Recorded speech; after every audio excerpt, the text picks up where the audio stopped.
नमस्कार, मैं ज्योतिषाचार्य पंडित राजेश अवस्थी आप सभी दर्शकों का आपके अपने यूट्यूब चैनल कुंडली किस्मत की पर बहुत बहुत स्वागत करता हूं। 2025 अगस्त महीने का धनु राशि का राशिफल कैसा रहेगा, आज इसी विषय पर हमारा वीडियो आधारित है। धनु राशि के जातकों का प्रेम से जुड़ा हुआ जीवन अगस्त के महीने में क्या विवाह संबंध की ओर बढ़ेगा या अलगाव या सेपरेशन की तरफ जाएगा या उसमें कहीं धोखे या किसी प्रकार की चीटिंग की गुंजाइश बनी हुई है, या जिन जातकों का प्रेम संबंध में ब्रेकअप हो चुका है तो क्या उस प्रेम संबंध में दोबारा से जान आ सकती है, वो प्रेम संबंध ढर्रे पर आ सकता है धनु राशि के जातक का, स्त्री हो या पुरुष। और धनु राशि के वो जातक जो ये चाहते हैं कि उनके जीवन में प्रेम की शुरुआत हो, कोई उनके जीवन में प्रेम को लेकर प्रवेश करे, तो क्या इस तरह की कोई स्थितियां, परिस्थितियां, प्रभाव ग्रहों के गोचर से अगस्त के महीने में धनु राशि के उन जातकों को प्राप्त होगा। और वैवाहिक जीवन में प्रेम की क्या स्थिति रहेगी धनु राशि के शादीशुदा लोगों के जीवन में, तो इन सभी विषयों पर विस्तार पूर्वक चर्चा करेंगे। तो सबसे पहले धनु राशि का ग्रह गोचर अगस्त महीने का किस प्रकार का बना हुआ है, इसे देख लेते हैं। देखिए, आपकी जन्म राशि धनु है और धनु राशि के दृष्टिकोण से तृतीय पराक्रम स्थान में राहु काफी बलवान स्थिति में बना हुआ है। चतुर्थ केंद्र सुख स्थान में शनि वक्री अवस्था में 13 से 28 नवंबर तक गोचर करेगा वक्र गति से। सप्तम केंद्र विवाह एवं भोग स्थान में लग्नेश गुरु के साथ स्वयं भोग एवं प्रेम के कारक ग्रह शुक्र की स्थिति बनी हुई है। अष्टम स्थान में सूर्य और बुध गोचर कर रहे हैं और नवम त्रिकोण धर्म एवं भाग्य स्थान में केतु जैसा पाप ग्रह गोचर कर रहा है। दशम स्थान में मंगल की स्थिति बनी हुई है। देखिए, लाभेश शुक्र सप्तम केंद्र स्थान में देवगुरु बृहस्पति के साथ गोचर कर रहे हैं। जब भी बात प्रेम की होती है या प्रेम से जुड़े हुए किसी भी विषय की होती है तब बात शुक्र की होती है, क्योंकि नवग्रहों में अकेला शुक्र ही एक ऐसा ग्रह है जो प्रेम का निसर्ग कारक ग्रह है। शुक्र दाम्पत्य जीवन का कारक होता है, वैवाहिक जीवन का कारक होता है, इसके साथ साथ प्रेम से जुड़े हुए जीवन के सभी विषय शुक्र के ही आधिपत्य में आते हैं, चाहे वो रूप, सौंदर्य, आकर्षण, प्रेम, वासना, चरित्रहीनता। और प्रेम में धोखा या निष्ठा, ये सभी स्थितियां आपकी जन्म कुंडली में शुक्र की स्थिति पर निर्भर करती हैं। जिन जातकों की जन्म कुंडली में शुक्र बलवान होकर बैठा होता है केंद्र, त्रिकोण, द्वितीय या एकादश स्थान में, ऐसे जातकों के जीवन में जब प्रेम संबंध बनता है तो उन्हें एक निष्ठावान पार्टनर मिलता है जिसके साथ उनका प्रेम संबंध सफल होता है, विवाह में परिणित होता है और जीवन के अंत तक ऐसे लोग प्रेम संबंधों का पूर्ण सुख भोगते हैं। लेकिन यदि जन्म पत्रिका में शुक्र आपका अशुभ है और आपका कहीं प्रेम संबंध बन रहा है तो वो प्रेम संबंध आपको या तो बदनामी दे सकता है या विपरीत लिंगी के माध्यम से, अगर आप पुरुष हैं तो स्त्री और अगर आप स्त्री हैं तो पुरुष के माध्यम से आपको घोर अपमान, तिरस्कार और उपेक्षा प्रदान करेगा, आपके जीवन को ढर्रे से उतार सकता है और जीवन में अप्रिय प्रेम संबंधी घटनाएं भी अशुभ शुक्र की देन होती हैं। जन्म पत्रिका में जब शुक्र पंचमेश या सप्तमेश के साथ किसी तरह का दृष्टि युति संबंध बनाता है या पंचम या सप्तम भाव में बैठता है तब जातक के प्रेम संबंध बनने की प्रबल संभावना होती है और प्रेम संबंध बन भी जाते हैं। लेकिन प्रेम संबंधों की सफलता शुक्र की स्थिति पर निर्भर करेगी। अगर शुक्र अच्छी स्थिति में है तो प्रेम संबंधों का सुख मिलेगा। देखिए, दोनों ही स्थितियों में शुक्र की स्थिति विचारणीय होती है। जिन जातकों की जन्म कुंडली में शुक्र बलवान होता है उनके प्रेम संबंध बनते हैं, लेकिन वो प्रेम संबंध जीवन भर गुप्त बने रहते हैं और जातक भले ही उन अपने प्रेमी या प्रेम का जो भी है उसके साथ विवाह ना भी हो तो भी प्रेम का पूरा सुख जीवन भर उठाता है। और जिन जातकों की जन्म कुंडली में शुक्र अशुभ होकर बैठा होता है उनका भी प्रेम संबंध बनता है, लेकिन वो प्रेम संबंध उन्हें घोर बदनामी, कष्ट, दुख, तकलीफ और अवहेलना और अवमानना प्रदान करता है। तो शुक्र की स्थिति सर्वाधिक विचारणीय होती है। अब अगस्त के महीने में शुक्र लाभे शुक्र सप्तम स्थान में गोचर कर रहा है। सप्तम स्थान भोग का स्थान है, विपरीत लिंगी से प्राप्त होने वाले सुख का स्थान है, दैहिक जरूरतों की पूर्ति का स्थान है, विवाह का स्थान है, दाम्पत्य जीवन का स्थान है। तो एक बात सबसे पहले मैं स्पष्ट कर दूं कि धनु राशि के वो जातक जो विवाह योग्य हैं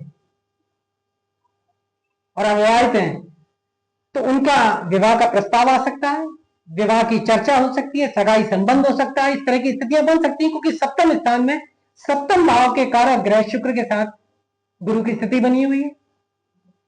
जहां तक वैवाहिक जीवन में प्रेम का सवाल है, तो दो शुभ ग्रह आपके दाम्पत्य जीवन के भाव में गोचर कर रहे हैं, तो दाम्पत्य जीवन में प्रेम बढ़ेगा, स्नेह बढ़ेगा।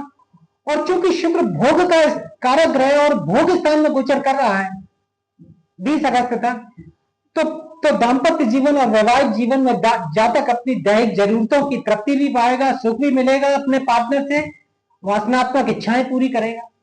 अब बात करते हैं उन जातकों की जिनका किसी के साथ प्रेम संबंध बना। देखिए, लाभे शुक्र आपके सप्तम स्थान में गोचर कर रहा है लग्नेश गुरु के साथ। तो एक बात स्पष्ट है कि आपका प्रेम से जुड़ा हुआ जीवन अधिकांशतः सुखमय रहेगा। अगस्त के महीने में प्रेम संबंधों में प्रगाढ़ता आएगी, लेकिन शुक्र यह षष्ठेश भी है, इसलिए कहीं ना कहीं प्रेम संबंधों में थोड़ी बहुत नोक झोंक हो सकती है, लेकिन प्रेम संबंध आपका विवाह की ओर भी बढ़ता हुआ दिखाई दे रहा है। अगर आप थोड़ी सी साहस से काम लेंगे, जैसा कि आपके पराक्रम स्थान में राहु की स्थिति बनी हुई है, तो थोड़ा साहस दिखाएंगे तो आपका प्रेम संबंध विवाह की ओर जा सकता है, विवाह में परिणित भी हो सकता है। अगर आपको अपने पार्टनर पर यह शक हो रहा है कि उसका कहीं किसी और व्यक्ति के साथ में संबंध है या संबंध हो सकता है, तो इसकी संभावना जरा कमी है, क्योंकि प्रेम का कारक ग्रह शुक्र देवगुरु बृहस्पति के साथ गोचर कर रहा है, इसलिए आपका प्रेमी या प्रेम का आपके प्रति निष्ठावान है। यह स्थिति 20 अगस्त तक है, क्योंकि 20 अगस्त के बाद शुक्र आपके अष्टम स्थान में आ जाएंगे और केतु की नवम दृष्टि आपके पंचम प्रेम स्थान पर होगी। और केतु कहीं ना कहीं प्रेम संबंधों में शक और अलगाव की स्थिति पैदा करने का प्रयास कर सकता है, क्योंकि केतु अलगाव, सेपरेशन का कारक ग्रह होता है। लेकिन 20 अगस्त तक आपका प्रेम से जुड़ा हुआ जीवन काफी अच्छा रहेगा। इसके साथ साथ जिन जातकों का ब्रेकअप हो चुका है, ऐसे जातकों का भी प्रेम से जुड़ा हुआ जीवन पुनः ढर्रे पर आ सकता है। उनकी प्रेम की गाड़ी पटरी पर आ सकती, अगर थोड़ा सा वो प्रयास करेंगे तो। अब धनु राशि के वो जातक जिनका एक तरफा किसी के साथ संबंध बना हुआ है, अगर ऐसे जातक समझदारी के साथ में उस व्यक्ति से अपनी इच्छाएं, अपनी प्रेम से जुड़ी इच्छाओं का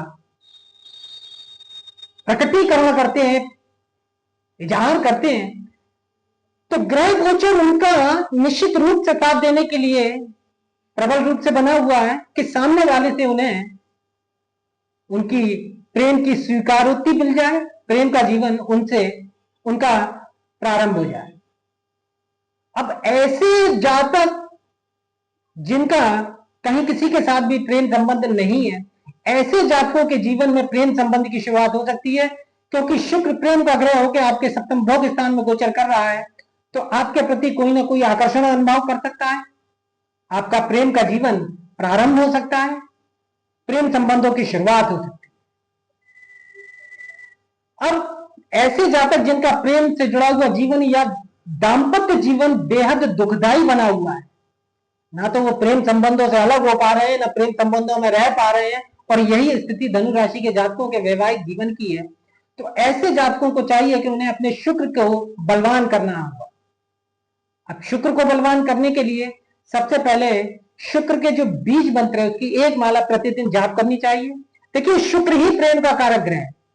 अगर जन्म कुंडली में सप्तम भाव और सप्तमेश की स्थिति बलवान है तो आपका विवाह भी हो जाएगा और आपका दाम्पत्य जीवन भी सुखी रहेगा।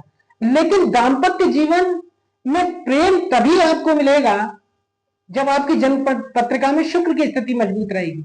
अगर शुक्र की स्थिति आपकी कमजोर है तो आपका दाम्पत्य जीवन तो जैसे तैसे आगे बढ़ेगा, लेकिन उसमें प्रेम जैसी कोई बात नहीं होगी। और यही स्थिति आपके प्रेम संबंधों में भी रहेगी। अगर आपका किसी के साथ में प्रेम संबंध है और शुक्र की स्थिति कमजोर है तो प्रेम संबंध किसी न किसी प्रकार से बन जरूर जाते हैं, लेकिन उनमें प्रेम जैसी कोई बात नहीं होती है।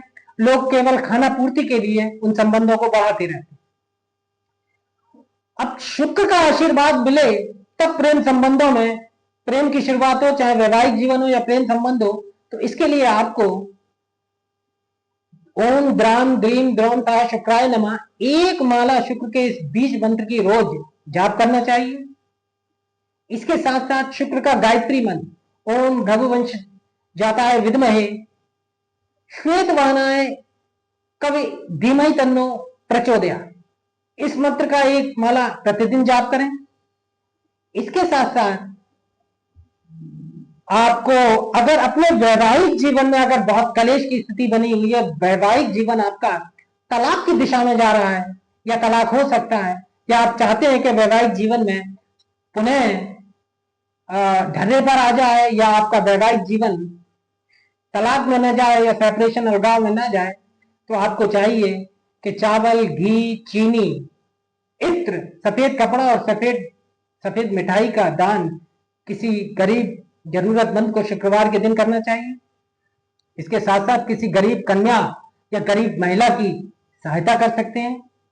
और यदि आप किसी गरीब व्यक्ति की पुत्री का विवाह अगर आप करा देते हैं तो निश्चित रूप से शुक्र ग्रह की पूरी कृपा आपको प्राप्त होगी और आपके प्रेम से जुड़ा हुआ जीवन या आपके दाम्पत्य और वैवाहिक जीवन जो कि क्लेश में बना हुआ है, दुखों से भरा हुआ है, इसमें निश्चित रूप से सुधार हो जाएगा और आप एक सुखी दाम्पत्य जीवन की ओर आगे बढ़ेंगे और प्रेम से जुड़ा हुआ जीवन भी आपका पाणी ग्रहण में जाएगा, विवाह रूप में परिणित होगा। तो जो उपाय मैंने बताए हैं, जो कि बीज मंत्र है ओम द्राम द्रीम द्रोम ता शुक्राय नमः, इसकी एक माला प्रतिदिन करें। और इसका जो बीज मंत्र है ओम रघुवंश जाताय विद्महे श्वेतवाहनाय धीमहि तन्नो कवि प्रचोदयात्, इसका भी एक माला अगर प्रतिदिन आप जाप कर लेते हैं तो शुक्र की कृपा आपको निश्चित रूप से मिलेगी। और परफ्यूम का इस्तेमाल आपको प्रतिदिन करना चाहिए, इससे भी शुक्र बलवान होता है। और सफेद वस्त्रों का धारण अगर आप करते हैं तो भी शुक्र की कृपा आपको प्राप्त होगी। तो आज के वीडियो में धनु राशि के लिए लव राशि फल में इतना ही। अगर वीडियो अच्छा लगा हो तो वीडियो को लाइक करें, अधिक से अधिक शेयर करें और चैनल को सब्सक्राइब करें। नमस्कार।